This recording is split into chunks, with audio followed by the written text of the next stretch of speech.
If you just bear with me a few seconds, we shall start the interview very shortly. Just a few seconds. I'm waiting for it to reverb back onto myself. So thank you very much for being nice and early. Oh, you know me, one of my traits. Absolutely. Very, very spot on. Okay, so that should be fine. Just double checking the sound there. Okay, so there with 1 second. Just we have the external microphone incorrectly. Can you hear me fine? I can hear you loud and clear. Can you hear me loud and clear? I can, absolutely. Excellent. Crystal clear. Okay, so I think we're nearly live, everybody. Just touching base with a couple of things. Thank you very much for being here on time. And if you've just tuned in, excuse the preamble, we were just getting ourselves ready for the show. This evening is something really special to myself, actually, personally. I have the lovely Manjeet, and I'm going to introduce her very, very shortly. This is the Empower Hour show, sponsored and held on the Salaam Radio Peterborough show via the application salamradio.co.uk. This is myself, your host, Sukhi Wahiwala, and it's also open to the inspired tribe, which invite themselves to join us every single week, Tuesdays between 7 o'clock and 8 o'clock live. And what do we cover with this hour is with inspirational, powerful, life-changing individuals to support your empowerment program, your inner inspiration, and tool you up with lovely methods and modalities that can actually help you take charge of your own life. So this is the Empower. We will talk about empowerment for the next hour. And this is episode 74. So tonight, we have somebody who's not only very dear to me personally, as a friend, a mentor, mentee, coach, above all, a very sincere sister of mine. This evening, I take the great pleasure in introducing our guest, who is Manjeet Nijjer. Now, the more I can say about her is probably not going to be enough. And she's going to sit there giggling about it. I'm very certain about it. But the truth is that she is a global phenomenon when it comes to expertise within service management. That is Six Sigma, Itil, etc., etc. She's globally educated thousands of people on this planet, worked with majority of the blue chip companies for over 20 years now. She's taken a bit of another element of her life and actually started to create this amazing, unparalleled internal volition and energy to help and create change in the worlds of others. She is an individual who is trained with myself through the SynaGus method. She has trained with neurolinguistics, NLP. She is obviously taking a coaching from her HR connections with her work in a corporate environments. She's the host of two YouTube channels and two YouTube shows, one called The Corporate Show and the other one called Inspired By.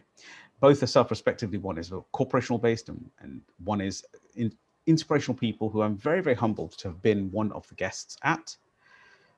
This evening, I'm going to bring to you a beautiful lady called Manjeet Nijjer, who is the author of The Purple Method, which is a life-changing process. Welcome, Manjeet. Wow, thank you for that introduction. I'd forgotten I had been all over the world doing what I do. So thank you for the reminder, but I'm really humbled by that introduction as well. So thank you, Sukhi. And I see you as a brother, you know that. So first and foremost. Without any doubt. So this evening, Manjeet, you know this score, we get straight to it. This is the Empower Hour show, episode 74, mind you. I want to ask you a couple of questions, if you don't mind. Can you go back to, let's hark back, sort of wind a little bit. So where were you born and what was childhood like, and any significant memories you'd love to share with us here tonight? Wow. I was born in Smethwick in Birmingham. I'm proud of it. Yeah, Birmingham massive. Smethwick massive. So born and brought up in Smethwick. I am one of 6 children. So I have an elder sister called Rashpal. I had an elder brother, he's sadly passed away, Rasham. Then there's myself, there's my sister Val, next in line, then my brother Amajit, and the youngest, the baby of the family, is my brother Daljit. So there's 6 kids in total, plus my mum and dad. So there was never what we call a dull moment in the household, right? Not in our house, no. Not with 6 children in a 3-bedroom house. There certainly wasn't. Amazing. So, you know, what was school like for yourself? Because you are a tremendously, what I call, responsible person that we can actually, that's very reliable as well, you know, dependable. And you see the best in people, which is why you're on this particular show, is the empowerment side of things. You know, life's not been a bed of roses, I'm very certain of, and we're gonna delve into that conversation. But what was school like for you? I actually enjoyed school. School was good. I loved being at school. I loved learning, and I still love learning. You know, I just found that, I mean, I was maybe 10 or 11 years old at the time, junior school, primary school. And the head teacher at the time asked me, remember, I'm just a kid at that time, asked me to come along and to be an interpreter between the Punjabi parents whose English wasn't quite up to par, so to speak. So I could translate what was actually they were saying to the head teacher and vice versa. So hang on a second. Yeah. What 10 years old, you were already becoming what we call the responsible interpreter of due to the fact that you could speak 2 languages at least, and you were interpreting. That is such a responsibility at such a young age, I suppose. Yeah, but you know what? Back then, I didn't actually think about it. You just like, oh, okay, I can speak Punjabi, you know, because mum and dad made sure we spoke Punjabi, and we went to Punjabi school as well. So I didn't really think anything of it. So it's just somebody asked me to do something, so I did it, and that was it. That is such a beautiful, what I call an amicable way of going forward. But that's kind of like shown up in your world so many times now, hasn't it? So question to yourself, Manjeet, you know, what was childhood like, really? A lot of fun, as you can imagine. So the 2 older ones were quite a bit older than us younger 4. So we used to have such a laugh, the 4 of us. We had some fights as well, don't get me wrong, you know, as you do with siblings. But there's a couple of things that kind of spring to mind, what we used to play when mum and dad were at work. And the 4 of us kind of like split into 2 teams, and 2 used to be in the back garden, 2 in the front garden. Okay, this is how simple things were back then. There was no computers, no WhatsApp or anything like that. I can get that. So, yeah, we had a tennis ball. So there'd be 2 of us in the front garden, 2 of us in the back garden. Right. And the one in the front garden, or whoever had the ball, would chuck the ball over the roof. And see so people on the other side, if the 2 on the other side could catch it. So I'm going to that is so cool. I'm going to play it tomorrow. So you're telling me that you grab a ball, I suppose you could say ball catching, right? You go throw it over the top of the roof. The people on the other side of the house wouldn't know where it's going to land or alive. And it's just like I suppose, a game of cricket. You can catch the ball. And then you'd be sitting there shouting out saying, hey, I got it. Yeah, and then they would then throw it back. So then we would try and catch it on the other side. So we used to amuse ourselves with things like that, you know. As I said, because there wasn't any of the games and gaming stations and so on that we have, that the children have these days, you know. Just on a personal, go, please, Karen. I was going to say, one of the other things that we used to do, and I don't know what the English translation for this is, and it must have been mum and dad who taught us, or extended family, but it's called Bittu, right? So I'll explain it. So what it actually was, we used to have a game, I assume, yes. It's a game. We used to play a game in the back garden. We had quite a long back garden. So it was a brick, and on top of that, we used to put slates, like broken slates, right, roof tiles and things. You just pile them up, okay, different sizes all the way up to the top. And then one person would have the ball, and you'd knock the slates flying, right? Brilliant. Okay. Then that person who had the ball, they've got to go run after the ball, get the ball, and stop the others from rebuilding it back up.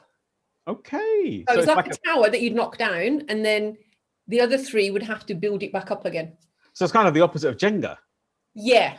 Right? Yeah. So you're sitting there, instead of pulling it out and making it full, you're building it back up. That sounds so cool. Yeah. I've got 2 games already, you see. Audience, you thought that it was going to be a real quiet game, this one, the quiet interview. There were some bruises, mind you, because someone used to whack the ball a bit hard, so at the other person. So once I, let's say I was, you and I were playing, I chucked the ball at you. If I hit you with the ball, you're out. And that only left 2 people then to build this up, so we'd see how far we could go. But we're always careful about Dad's vegetable patch, because Dad had a veggie patch, and we didn't want to like leave our footprints in the vegetable patch in case we got into trouble. I didn't do that publicly, did I? No. But a question to self, Manjeet, just so I can ask a question, if I can get hark back a little bit now. That side of your life where you became the most responsible person, for example, even in school, taking it in your stride, has is evident in your daily work, okay? Mhm. But you've also got a corporate background as well. Yeah. And your corporate background and your journey, just tell us in a few sentences with that journey of, becoming your, holding your expertise and becoming, the anchor to a corporate show, the anchor to your own Inspired By show. Mhm. Please help us understand a little bit about that. Well, I mean, I'll have to take you back to when I was about 15, really, which is when it all really started. And that wasn't even in the corporate world. That was with my dad. My dad bought a business. He'd been made redundant, had a pile of money. What do you do with it? We're Indians. We invest it in property of some description or a business. And my dad bought a business. He bought a grocery and off license. So I used to help him run the shop, as did my siblings as well. But they were at school. I was a little bit older than them. So, I used to open up the shop in the mornings and so on. And that stood me in good stead. But at the time, it was like, I don't want to get up and open the shop, but I did. Yeah, and I can't. Sorry, go on. Another choice. Want to go to school, for crying out loud, Yeah. So that kind of stood me in good stead about, understanding people, what their requirements are, what their needs are. Although at the time, as I said, it wasn't at the forefront of my mind. I kind of fell into the corporate world of things. Mhm. I wanted to work a little bit nearer home. I'd moved to London at this point, and I was tired of working in London in the city. I wanted to work somewhere more local to where I was living. I just saw a job advertised for a customer service rep, and I thought, I've got nothing to lose.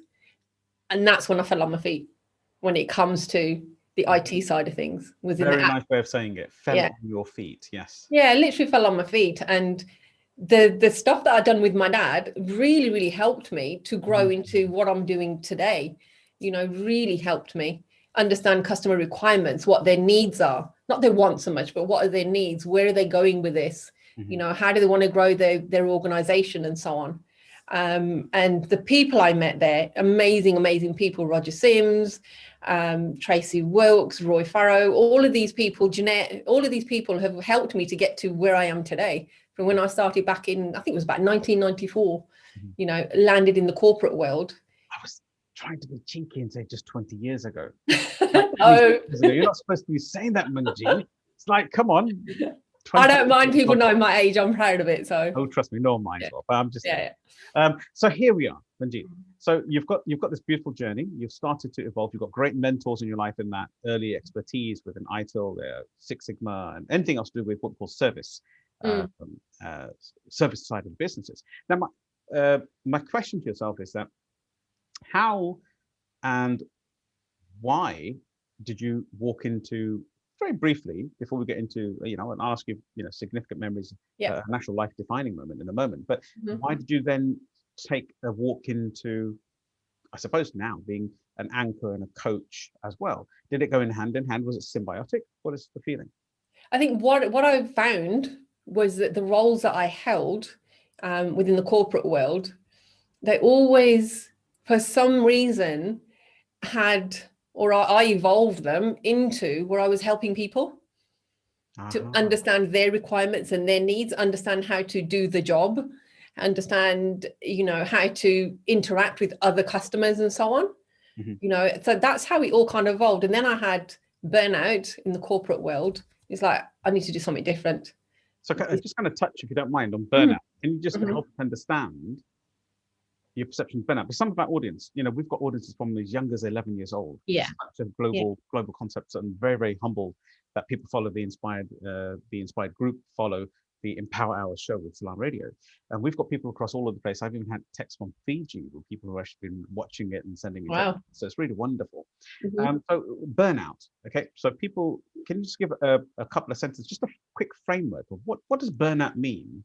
I used to work excessive hours, really, really long hours, like starting from 8 in the morning through till 10, 11, sometimes 12 o'clock at night.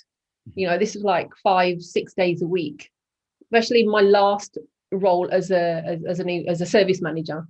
I was responsible for, British Airways and all their IT infrastructure, London City Airport. So that came with a lot of responsibility. And I'd kind of like come to the end of the line. I was just worn out. I was tired. I was frazzled, that kind of stuff. So got it. So if anybody who's really feeling that kind of feelings right now, with not only the COVID kind of like 10 months that have passed already, coming up to like a year and another 8 weeks, but they're feeling tired, feeling frustrated, and feel as though they've hit a ceiling during the corporational work, and they've got nothing more to give.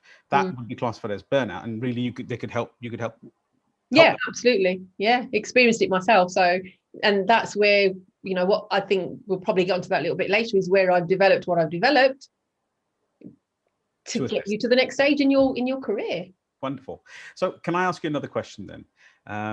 As I said, this is all no holds barred, getting straight to the point. So I ask a lot of our guests something very specific. Like, for example, we've had significant memories, but you know, sometimes in life, Manjeet, I'm not sure if you can understand where I'm coming from, but you have a memory or something that happens to you, that what I call like a life-defining moment. Okay, something that just defines the trajectory, you know, the juncture of life or the direction of life with a goal or whatever.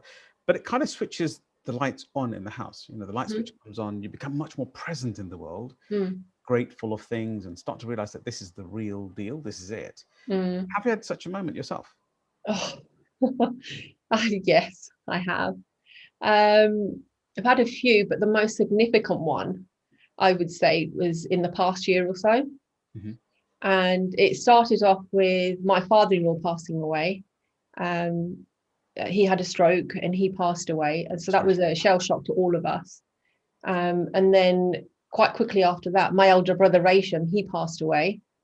I'm very sorry to hear that. Yeah. And then my mum has Alzheimer's, and that kind of progressed quite quickly. She was quite ill. She was in hospital. Obviously, COVID, we couldn't go and see her. So, and then, you know, and then it's all of the family coming together to support my mum through that. But mainly my sister Val, she's there all the time. You know, she's amazing, my sister. And then the other element is my brother Manjeet. His cancer diagnosis, not once. Wow. Right, but twice. So he's your brother, just younger than you, right? He's he's just underneath Val. So there's me, Val, and there's Manjeet. He's not the baby of the family. So Manjeet, his cancer diagnosis. So, you know, it's just like completely knocked us for six, because it's come back. And you know, that in itself was a lot going on. It was like, am I going to crumble from this? Am I going to just like let it all impact me and just drown, or do I thrive? Yes. What do I do? You know, what we talk about quite regularly, of thriving and surviving and thriving. Yeah, the opposites. People accidentally. Do you find that they accidentally survive? And that, by the way, our heart goes out to yourself as well. That is a very, very, I think, very significant explanation of understanding of when a person goes through some kind of a personal check, when all these things are happening around them. So, you know, really, really brilliant that you went through, and actually, to an extent, you were, in essence, blessed with the enlightenment that came thereafter. So, your relationship that you have in your life, in your world, and your directions and stuff. I mean, was there that's like a lovely check. Was there a light switch moment that sort of kind of just changed everything and said, do you know what? You know, something, I think we talk quite regularly about how even we met, but is there something that specifically changed your world and said, do you know what? Let's just get this done, you know? It's time. Yeah, it was actually. And and can I share a story about it? Actually, it's quite a funny story, one of these things. Yeah, absolutely. This is what it's all about. This is about live and making it relevant. Yes, yeah, so I've had areas of my life where you have those epiphanies. And one of them, which was quite a big one, to be fair, myself and my husband Malkit, we'd gone to a show at Olympia. Oh, I know which one you're going to tell now. So I love this story, and so does everybody else who's heard it. And apologies if you've heard me say it before, but you're going to hear it again. So I went to this show at Olympia. It was about growing yourself as an individual, your business, and so on. So Malkit and I went, and actually, no, I went by myself this time. He came the second time, beg your pardon. So I went by myself the first time, and I just kept wandering around, and I was looking at all these different people. And there was this one stall that I kept going past, and I was like, I'm not going to talk to these people. They're Indians. They're going to be fly-by-nights, right? I'm not going to talk to them. But I kept ending up back there. I just kept ending up back at this one place, and all of these banners saying BBR and stuff. I'm really not interested. And I just kept walking past. I think I did 4 or 5 times circuits. But and then I was like, okay, fine. Well, I'm supposed to talk to somebody here. But I didn't want to talk to an Indian person. And then there was Gary, the only non-Indian person there. So I like beeline for Gary. And I spoke to Gary for a split second or two, and he said, you really need to talk to Sukhi. And I was like, oh, there's no getting away from this. I'm going to have to talk to the guy. And then we had a conversation, I remember. and the rest is history. Oh, You know, bless. literally the rest is history. It really was, and it was a humbling time to have met your presence and acquaintance. But what was really funny is how honest you are as an individual, because this shows in everything you do.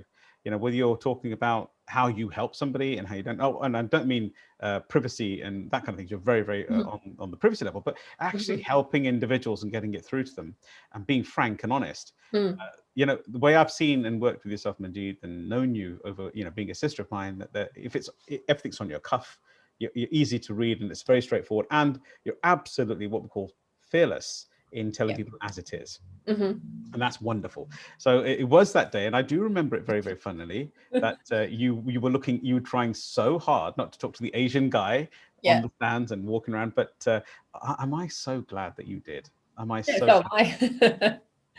Because from then onwards, I mean, you know, my change of pace, you know, through the coaching that you've done, and meeting some amazing people like Rav and Am and Danny and, you know, Sathpal and all these amazing people, Hyacinth, Trina's been on your show as well. So, you know, all of these amazing people have enabled me and empowered me to do what I do. Well done. And you know, honestly, there within itself is the humility that you possess. The reality is that, yes, of course, those individuals are there, but you're also the star that creates the change in the worlds of others as well. So I see the ability that you have, and you know, you've really crafted it and you've made it your own. So I was going to ask another question in this, in principle of conversation. So, you know, when you work with an individual, because you've got two very core inside outside, you know, two very clear psychometrics about yourself, your natural and your adapted. So I'm asking the question for yourself, that how have you integrated your work mode and then your actual private coaching, which you do with people as well? Well, I think first and foremost is I'm going to have to attribute to the course that I did with you, which is the DISC trainer. And you know, and understanding myself first and foremost before I could do anything else. So the DISC training was amazing. It kind of like hit me on the head, so to speak. Well, this is why I do what I do. Now I understand myself better. I you know, this is why Manjeet talks so much. This is why Manjeet does this. This is why she's, you know, happy, bubbly person, and this is why she shines and why she shines so much. Yeah, exactly. So I learned through that, and then because I can now, and because I understand myself and understand the different psychometrics, you know, it's really helped me to understand who's in front of me, you know, so that I can communicate with them on a level that they understand, but not just the level, it's just understanding, using the key words that help them to understand themselves better. Oh, wow. Yeah, not just because it's not about me. When the client is in front of me, it's not about Manjeet, it's about whoever's in front of me. To helping them to gain their goals, you know, to helping them to understand themselves. So can I just ask a question? That when you're speaking to somebody, in essence, I appreciate that we've worked together, but I'm going to hear your version of this, what you're actually delivering here, because everything becomes unique, doesn't it? It becomes your way of seeing the world. When you're speaking to people, are you kind of like pre-profiling them already? Because I can remember that you were sharing that you went to a conference a few days after the actual being qualified. You're qualified as a foundational level practitioner for DISC. And after being qualified, I mean, there's a lovely story there. Do you mind just sharing? I mean, give us a whole preamble of it. Why? Please carry on. It's wonderful. No, I don't mind sharing it at all. Yeah. So I think it was maybe a few days after having been on the DISC training with yourself and really get into the nitty gritty of everything. I went to a networking meeting, and there was some guy on the stage talking about DISC. Right? And I'm sitting there, I'm thinking, are you sure? In my head, I'm like, so I'm having a conversation with this guy, and I'm saying, are you sure that's what it means? Are you sure that's what it means? Anyway, so he comes off the stage later, and I've gone up to talk to him and whatnot. I'm not going to name any names because it wouldn't be fair. So we're chatting away to it. I'm chatting away to him, and he said about another person in the room, and he said, "Oh, you know, that person is a psychometric. I think it was D at the time." And I was like, "No, they're not. They're not a D. They're a C." And he goes, "No, I'm telling you they're a D." And I said, "I'm telling you they're a C." And he goes, why? So I just rattled it off. And he goes, but I'm like, you know, trained in this stuff and I deliver it. And I said, well, I was trained in it last week and this is what it means to me. And I'm telling that person to see. So we went over to that person, had a conversation, and the person who'd been on the stage telling people about DISC changed their mind. That this person was no longer a particular D psychometric, it was actually a C psychometric. So and I'm not blowing my trumpet on that. I'm just saying that the work that, if you do the work on yourself and it gets ingrained in you and you're sure in what you're doing, nothing can stop you. Nothing can stop you. And that's beautiful. And the fact is that you integrated it and you're the one who took the knowledge and made it proficient. Just that it became a part of you. But I'm going to ask you a question. Could you, just for the audience today, just if you don't mind, give us a bit of a module on DISC for them so they can understand what you're talking about with D and C? Because obviously we understand that conversation, but it'd be wonderful to share that with the audience if you don't mind. No, absolutely. So a D person is usually a go-getter, right? They're very direct. They don't suffer fools easily. They know where they're going and off they go. Not usually people like directors and execs and people like that you'll find in those kind of roles. And then could you just explain what the D stands for as well? Dominant. Yeah. All right, so D is dominant. Then you've got the I person, who's the influencer. All right, so this is the person who can, as it says, not influence in a negative way, right? Not to influence so that I can get one over on you, but influence as in to really understand what's going on and influence people in a way that they come on board and understand what's really going on. So you need an I in your team. You definitely do. And they're quite outgoing as well. Then you've got the S, which is the steady person. Now, if you don't have an S in your team, you don't have a team. The S is the one that really brings people together. The S is the one that asks the what if questions. So what if this happens? And what if that happens? And have we thought of this? And have we thought of that? So they're the steady go-to person. They're reliable, dependable. But, you know, don't just think that's all they are. They're a huge box of tricks, this person is. And then the last one is the C, which is compliancy. You don't know that one, do you? Very well. No, absolutely not. The compliancy person is number crunching, right? Somebody who likes order. So people like lawyers, accountants, you know, these kind of people, they're like structure, they're like rules. So you know, and we're all each one of these. Yes. But we're more prominent in a couple of them than we are in others. Okay, so just to clarify that, so the DISC, which is the DISC, which you've just gone through, thank you for sharing that. And hopefully the audience is watching and tonight and listening to this, and they're thinking, I wonder which one's me. Yeah. And they can reach out to you and get in touch with you, which we'll cover a bit later.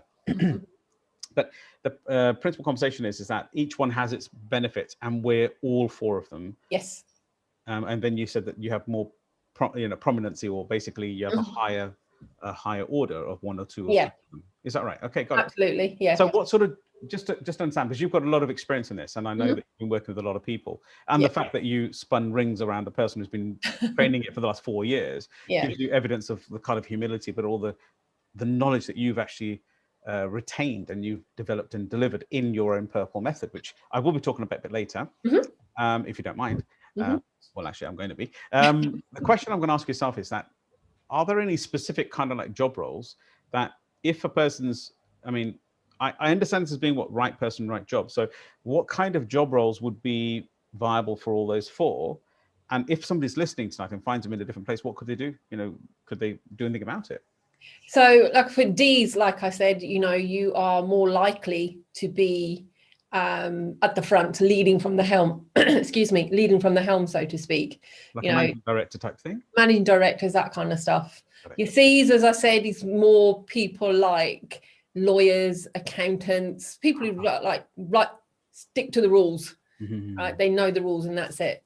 The S's are people, there's a lot of S's in caring professions, right? Nurses, doctors, carers, you know, that kind of stuff. HR. They're very nurturing. Heart-centered? Oh, love it. Okay, right. So people who care for people and heart-centered. Yeah, absolutely heart-centered, absolutely heart-centered. And then you got the I's, and they are sort of they're a bit like the S's, but not 100%. You wouldn't know anything about that, would you? No, absolutely not. I'm a U. I'm not that anymore. I'm a U. That you are, without a doubt. I'm a U. But the I's are sharers. People who are there, they will share information, they will share knowledge, they will impart knowledge, and they will absorb what you give to them as well. Love it. So again, people in customer services, brilliant people are I's in customer services. People who people like in customer service type of roles. What about sales and stuff like that? There'll be sales. Those sort of individuals. Great. Yeah, I was trying to remember it. So yeah, sure. As everybody knows here this evening, this is a live show, and we're really, really so happy that you're such a natural in explaining things, and so thank you very much for that time as well. And a question to yourself, if I can ask, with reference to if a person finds themselves in, let's say, they think we were talking about burnout a minute ago. Yeah. Somebody who's not so, not feeling connected to their job. What could the reasons be? Could it be, with psychometric, you said when you read people, you read them really quickly. So you've studied body language as well, I can remember. Yes. Yeah. So I can read people quite quickly. And so a lot of us, myself included, in the way past, right? A lot of us tend to fall into roles. We haven't really got a clear goal or clear idea of what it is that from inside internally what you really want to be. We get conditioned by society, by culture, by faith, by whatever to be a certain way. And then it comes to a point you kind of hit that brick wall, where mine was the burnout kind of thing. It's like, so what do I actually do? Who am I? Where do I go with this? And you start questioning, because you're probably in the wrong role. More than likely, people have been in my training sessions where I've delivered the service management stuff, and I've said to them, I said, so what role are you in? Let's say they said they're technician. I was like, why are you technician? Oh. So why are you a technician? Oh, it's because, I studied it. And I said, but you don't enjoy it, do you? Well, no. So aren't you going to spend the rest of your life doing something you don't enjoy, or you're going to switch to something else? So hang on a second, Manjeet, sorry to interrupt there, but you can actually recognize that by just speaking to somebody. Yeah, absolutely. 100%. Wow. And I assume there's traits that you pick up consciously. Absolutely. It's taken time to develop the skills and so on, and the training that I've had with yourself and like through NLP and with other mentors that I've worked with and so on, and you're constantly developing your skills. You don't just sit back and say, oh, I know everything, because you never do. You're constantly developing those skills. People have then changed roles. I've left them with the information, with that nugget, so to speak, and I've gone because I've delivered my training and I've left. And then I hear back from people years later and they're like, you said, well, I really thought about it and I'm not technician anymore. I'm actually running my own company, or I'm now the director of XYZ, that kind of stuff. So, and I think it's fantastic when people take control of their lives.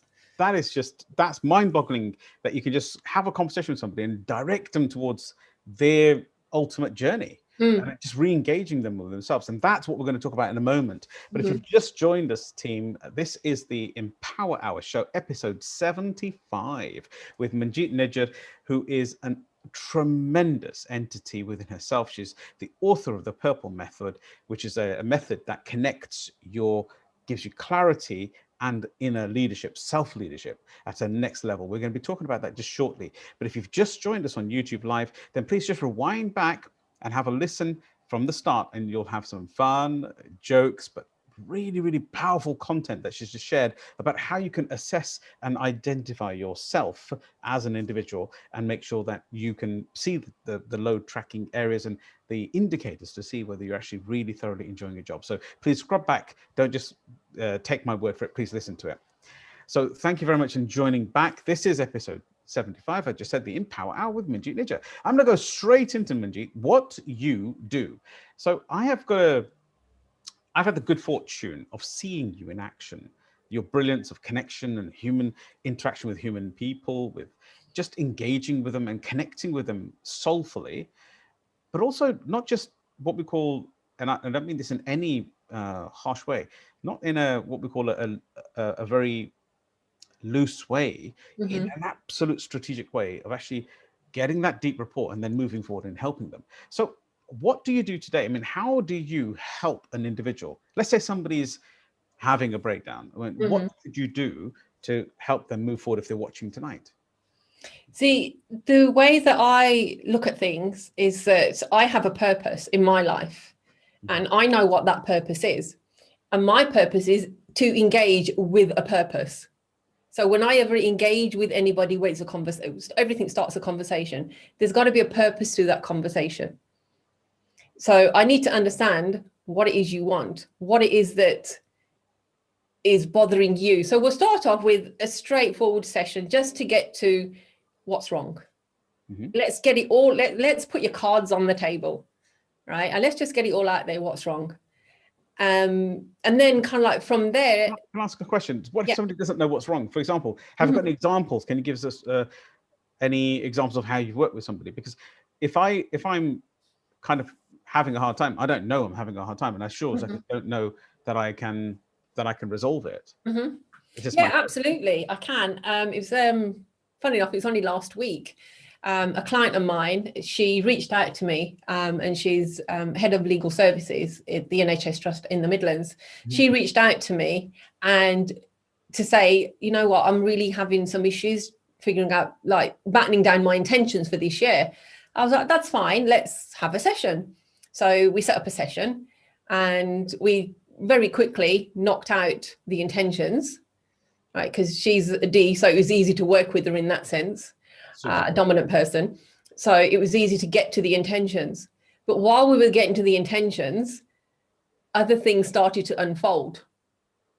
So it was then getting her to understand the reasons why she's not achieving what she's achieving is because of X. And that's what we got to.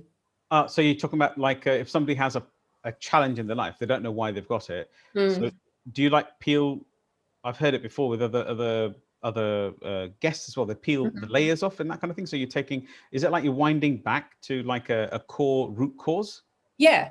So I use a methodology called DFT, which I learned from you, and I've incorporated it into the Purple method. So I use it at various stages, and we just peel back the layers to get to why something is actually happening. So there was another lady who I spoke to today, and she's got this job interview next week and she didn't feel she was good enough for it. So we just worked through, why did she feel that she wasn't good enough for it? And by the end of it, she was sitting there smiling, saying, actually, I am good enough. Wow. You know, just because we peeled back, that's just one session. So within one session, you can go through a process that can actually turn people's lives around. Yeah. Getting them clear, getting them focused again. 100%. It works every single time. Every single time I've used this methodology, it works. Brilliant. And the question I've got in my head, which is, we know you are the author of the Purple Method. The Purple Method is something you've personally devised and created to assist what we call clarity and self-leadership. Yes. So may I ask you a question? Could you possibly just help us understand a little bit about Purple and, you know, what it actually does? And obviously we've covered one section of it, the DFT, getting people clearer on yourself, but please help us understand, what does Purple stand for? What is it? What is purple? My favorite color. One of my favorite, I have two favorite colors. One's red, the other one's purple. But, you know, purple is very personal to me because it came from me. Whereas the training side I do is somebody else's baby, somebody else has developed all of that. Whereas purple is something that has come from inside me. It's something that I've developed over time. And again, I put the whole thing together with, you know, ran it past trusted mentors and trusted friends and so on to see if what I was doing was going to work. What are the steps? You know, what is purple? So the steps are, you know, with purple actually stands for something. So it's all about getting clarity about yourself and leading. So understanding your purpose, understanding what it is you want to do. Yeah. It's also about, excuse me, I'm a bit nervous. Yeah, don't worry. You want to relax a bit, because I'll tell you what, it's been magical so far. So purple, you're sitting there. The first one is you're understanding your purpose, then understanding you. Yeah. And then it's about reconnecting with yourself, reconnecting with leadership, And then we've got positive. So are you coming from a positive place? Where is this going to lead you? Got it. Okay. And then we've got leadership itself. So what kind of leader are you as an individual? Because before you lead anybody else, you've got to lead yourself. Wow. And the last one is the E, which is evolve, because you have to evolve. So you keep evolving. So you can read it down or up, and it's going to make complete sense. So that's very scientific. So can I ask a question there? I'm understanding that the way I see this, but I'm really interested in the, we've covered the purpose before, we've under the understanding and clarity. There's a section of yourself where you said about leadership, for example, and the style. So the style of leadership, it's connected with the disc areas as well. It's kind of that. And then what is it? What's the evolution? Is that like a plan or something? So the evolving of everything is taking stock. Okay, so you stop, because we're constantly on the go. So what we have to do is get off that hamster wheel, sit back and kind of like do a review. Okay, so have I understood my purpose? Do I understand what I'm here to do? Am I reconnecting? Have I done X, Y, Z? You know, so you sit back and you evolve, because nobody evolves in a straight line. It's this, right? Or you come to a fork in the road, you go this way, you go that way.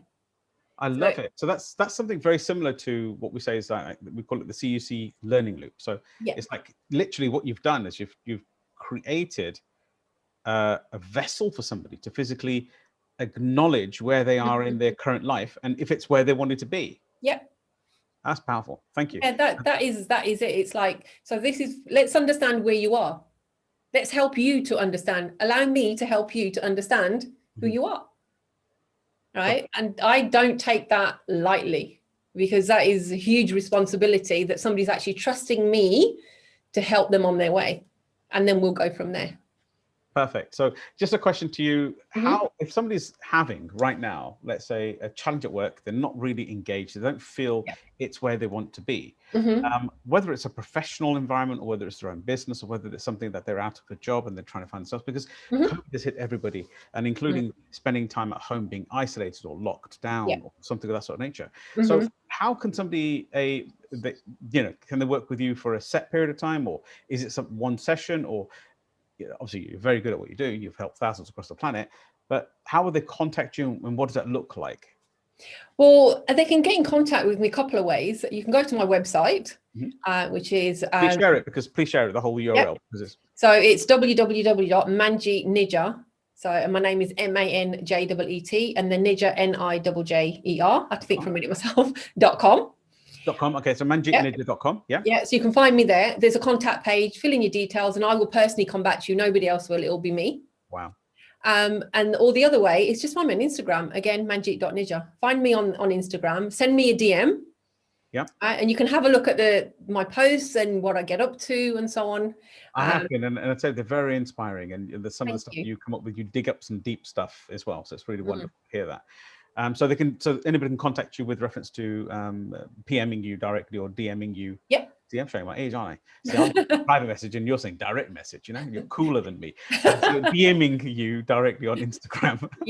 Direct message me on Instagram.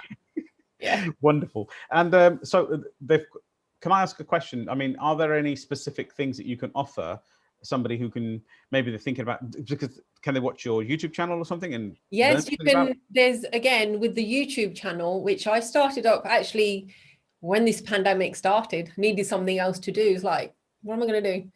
And I was inspired by somebody sitting over there to go ahead and start doing a YouTube channel, because I can. And why not? Why not share my knowledge and so on? So I've split it into two. So the first one is called The Corporate Show. And that is about the different training frameworks that there are out there. Like the one I specialize in, or one of the ones I specialize in, is Itil, which is all around service management and so on. Please don't be scared when I say service management, because it's not that difficult, okay? It's not scary, it's not technical, it's non-technical. So there's things like, so there's Itil, there's Prince 2, there's Agile, so lots and lots of different frameworks, which are out in the corporate world. Six Sigma and stuff like that, got it. Lean Six Sigma. So I'm talking to different trainers. And then the other side, which is more personal in a sense, is called Inspired By. And you were my first guest on that as well, actually. And you had no idea I was going to do that Not at that all. channel, that part of those shows. I think So, I think you even strung it on for like 48 hours before I said, by the way, I need you to do this interview. And I'm like, what? Okay, what do we do? And you said, I've got it all framed out. I know what I'm doing. And yeah. that's what I find with you. You're always very organized and got it sorted. And it was an absolute pleasure. But the Inspired By is a series that, what if somebody wants to watch Inspired By, what will they get from it? I mean, what's the benefit? So the benefits of watching Inspired By, it's everyday people. It's normal people. This is people who I've come into contact, I've been blessed with, they've come into my life and they've inspired me. And that's what all this is about. It's every person I interview and Inspired By has inspired me in some way, shape or form. Wow. And I just want to share them with everybody else. Brilliant. And there was something that I watched, I think it was the other day, and it was actually another episode of Inspired By, and it was an army person, a civil person. What was his name? Sarvjit. I love him to bits. Sarvjit Pal Singh. He's in the forces in the UK, and he was recently awarded an MBE. And I've known him for quite a while. So this was his story, and he calls it from G to MBE. So G is where he's from in India, his village, his bend, and how he went from there to getting his MBE. He's a phenomenal guy. So that's the kind of stuff that we see on those shows. It's wonderful. Do you know, honestly, I can't believe how fast the time has gone. I told you that it would go really fast. But I'm not letting you go yet. There's some more questions that I've got for you. Damn, I thought I could escape. No, I'm afraid not. This is the Empower Hour, right? So, Manjeet, I'm asking a question. So if somebody is in a situation where they're having these challenges, I mean, I know you do something like a bit of a what we call a 12-step, 90-day sort of like return program, which is to reboot them and re-get them in the right space. But what does that look like? And if somebody wants to, we know how to get a hold of you, but if they want to change their world and get themselves back on space with the Purple Method and specifically working with you, because it's always about the individual. I mean, methodologies are secondary to the actual the person who implements it, the coach himself or herself. So how would they get in touch with you, and what programs do you offer? So you can get in contact with me, as we earlier said, through my website, manjeetnijjer.com, or through Instagram. It's absolutely fine. What do you offer?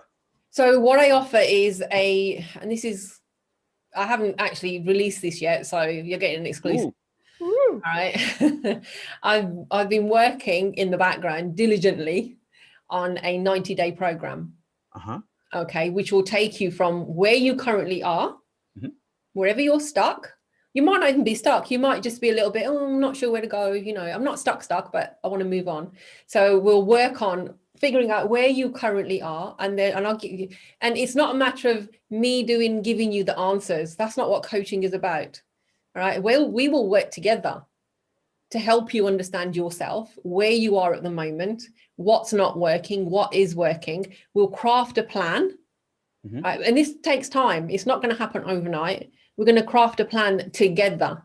You're going to do the work. You're going to put the work in so you understand yourself using the tools that I have, that I've gained over the years myself. And I'll handhold you through the whole process. Not as though like, here you go, here's a 90-day plan, see you later, bye. None of that. Wow. So nobody will ever be feeling lost. No. So there's a question I've got to ask yourself. Is that you just touched on something, a coach and a mentor and things of that sort. But with a coach, most people find, that I've spoken to over the years, because they're business people, or they're an entrepreneur, or they're in a position where they're a school teacher or a headmaster or something. They always undo or devalue a coach. How important do you feel a coach is in one's life? Oh, wow. A coach is really, really important in your life. A coach can help you to understand yourself. They can steer you in the direction that you want to go, not that the coach wants you to go, because it's not about the coach.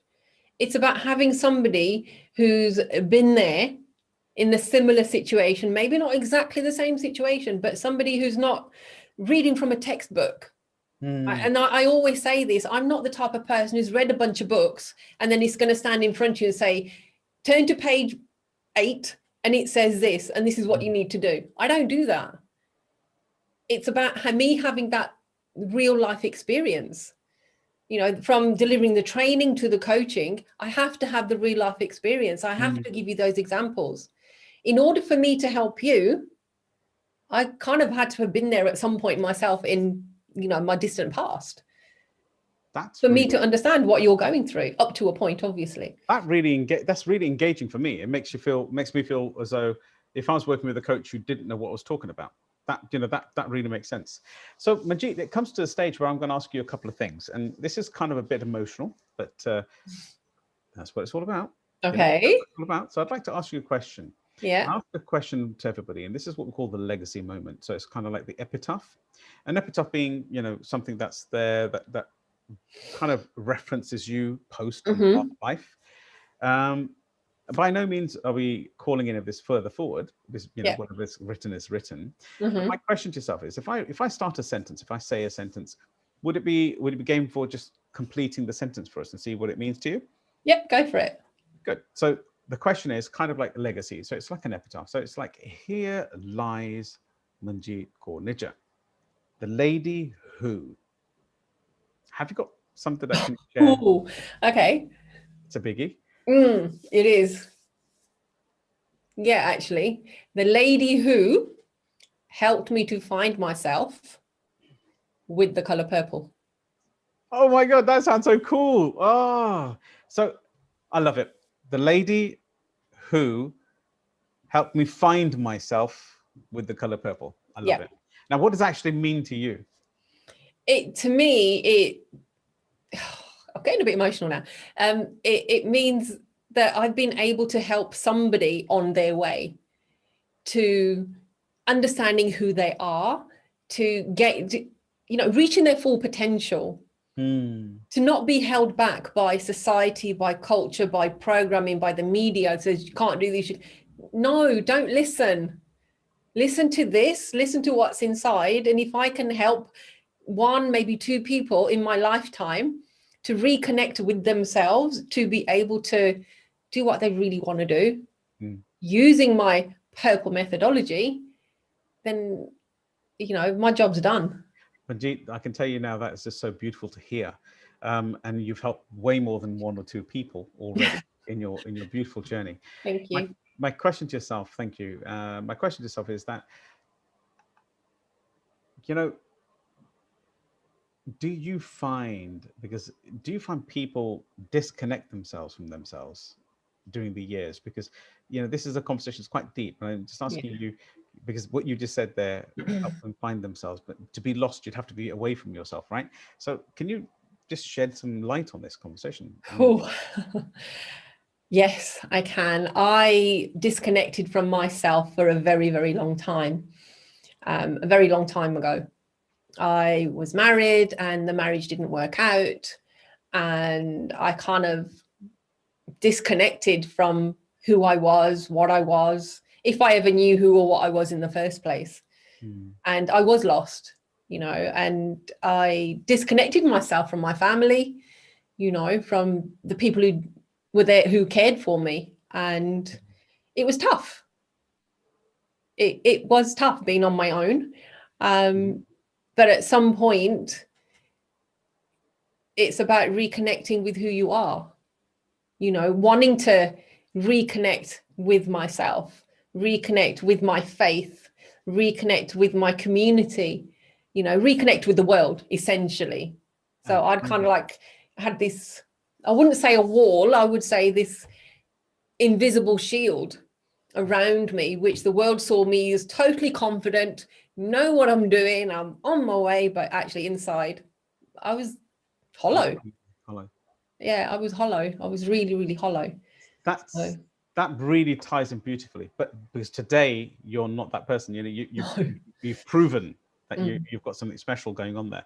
Now I'm going to lead to a final question, if I may, and do feel free to add anything you would like on here.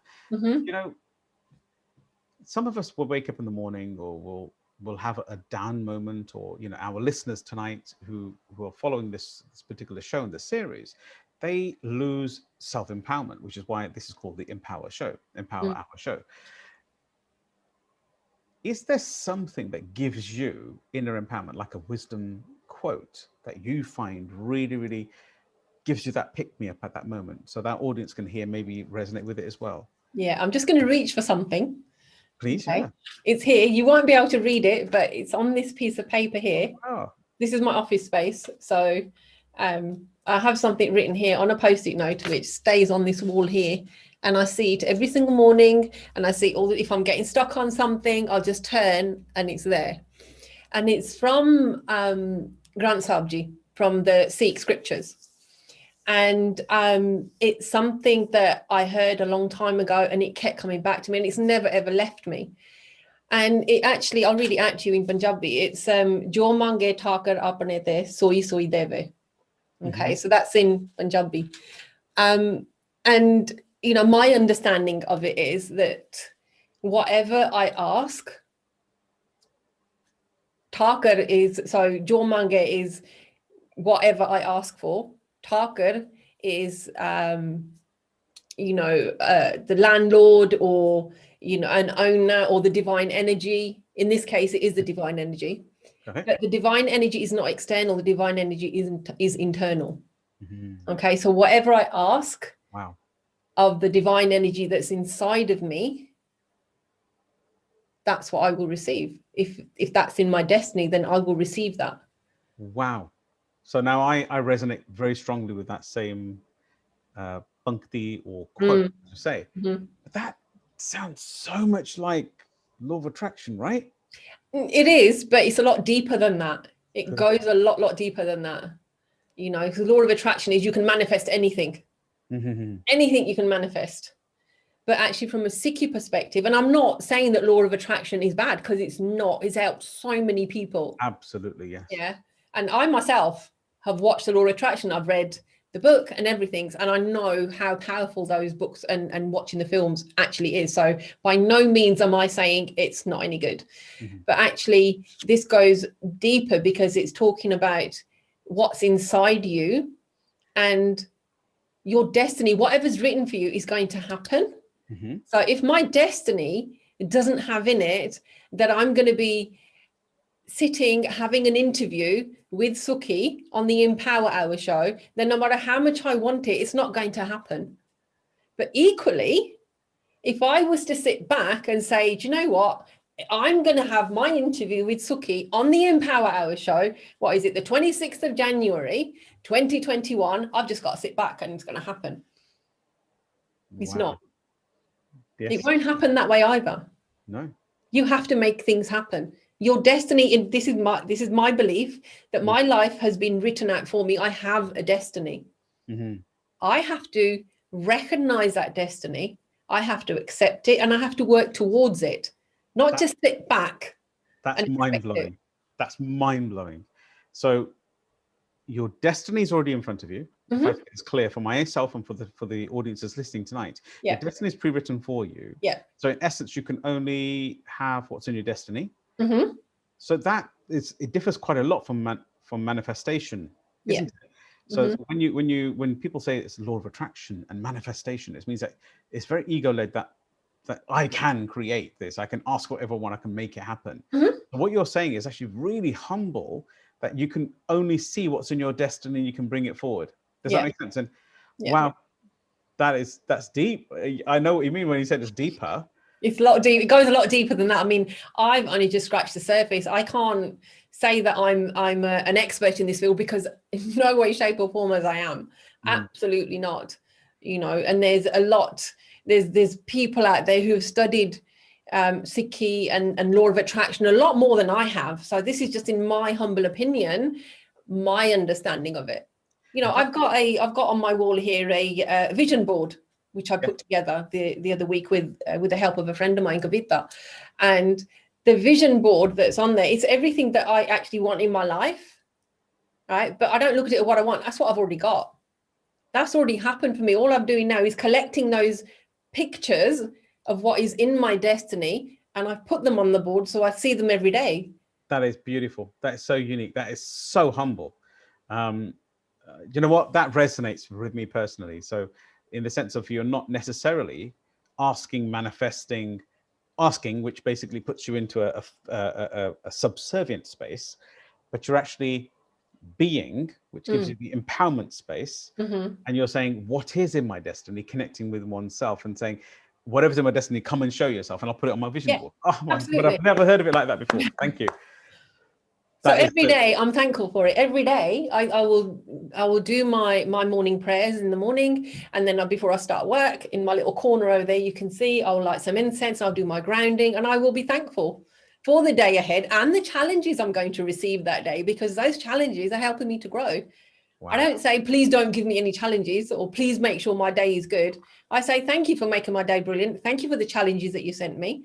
I did this morning, I was like, thank you for my interview with Sukhi and making it absolutely brilliant. Yeah.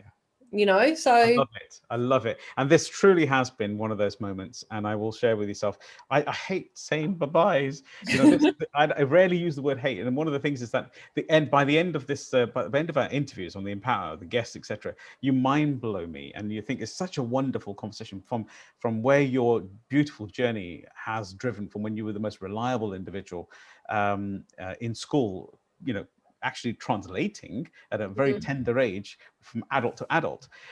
Manjeet, this has been an absolute sincere pleasure. And I want to thank you on behalf of all of the audience listening tonight. Salaam Radio Peterborough, salamradio.co.uk, the app.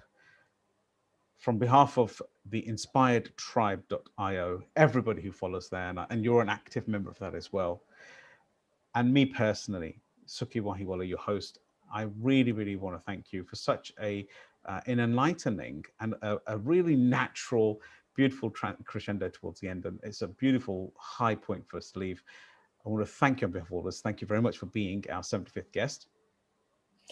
Thank you for having me. I can't believe the hour's just gone by. It's just flown by. And I've actually spoken about things now very, very publicly, which I haven't spoken about before. So you did it again. You got it out of me. But thank you for having me. It's been an absolute honor. Thank you. Brilliant. And it really has been for ourselves as well. And for everybody else who's listening and watching, remember, this is the Empower Hour show. This is a series that's delivered to you by myself, Sukhi Wahiwala, and esteemed guests, where we look for their empowerment journey, so that whenever you're in that moment and you want that personal pick-me-up, you can come and you can tune in and you can watch, listen on the radio, watch on YouTube, my YouTube channel, which, as you know, you're already on. Please continue to support the channel. Do like and subscribe to the channel, please, and enjoy and share with your friends. And I would like to thank you for being with us today on the journey today. And I'll see you next week in the same time between 7 o'clock and 8 o'clock with another esteemed guest. See you in the next episode. Bye.